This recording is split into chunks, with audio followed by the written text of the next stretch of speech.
Ô Jamil, eu sei que você tem horário, mas você tem outro texto no UOL que eu queria que você trouxesse informações, né, de mensagens de base radical trumpista que revelam racismo e nazismo. Conta pra gente quais são essas mensagens.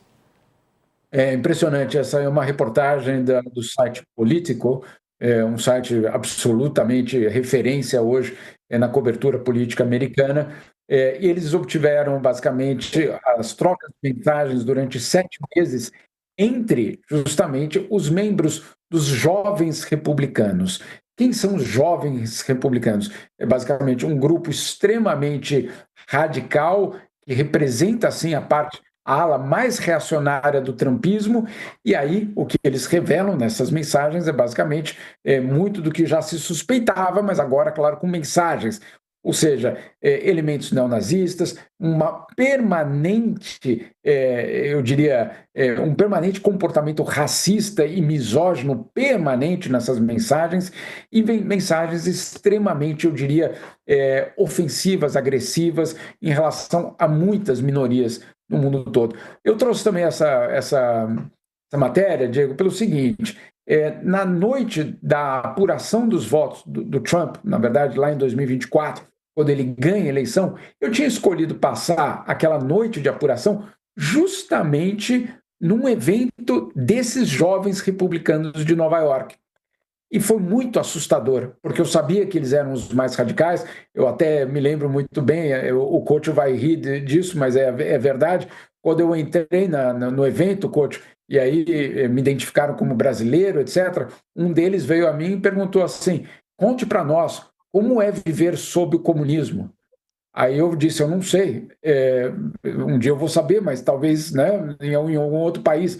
Mas só para você entender quem eram aquelas pessoas extremamente radicais. Eu fiquei extremamente impressionado com o radicalismo daquelas pessoas.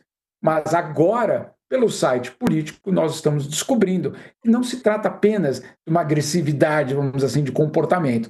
São atos racistas, neonazistas, tudo isso que está sendo revelado pelo site político com uma riqueza impressionante de mensagens. Essas mensagens, só para você ter uma ideia, Diego, não é uma ou duas trocas de mensagens, são 2.900 páginas, é o equivalente a 2.900 páginas de conversas entre os membros dessa ala mais radical do Partido Republicano. Eu aconselho que vocês deem uma olhada, porque nem se eu explicar vai parecer verdadeiro. Na coluna do Jamil Chad no UOL você encontra o texto completo. O Jamil tem horário, mas acho que o coach tem uma pergunta, rapidinho. Diga, Jamil. Oi, antes. O Jamil vai embora, então Ah, eu queria levantar uma questão que está me incomodando muito desde ontem, Jamil. No pós-guerra, a mídia ocidental continuou cobrindo só o lado de Israel e não se vê reportagens sobre o povo de Gaza que está voltando para o norte e não tem mais onde morar. 78% das construções foram destruídas, casas, escolas, hospitais. No norte não tem mais lugar nem para montar barracas, né, porque só tem ruínas. Agora não tem mais problema de segurança para os jornalistas, né? Não está tendo bombardeio lá hoje. Eu te pergunto o seguinte: Israel continua impedindo a entrada de jornalistas estrangeiros? Por que os nossos grandes jornalistas não vão lá fazer reportagem mostrando o lado de Gaza nessa guerra, nesse pós-guerra?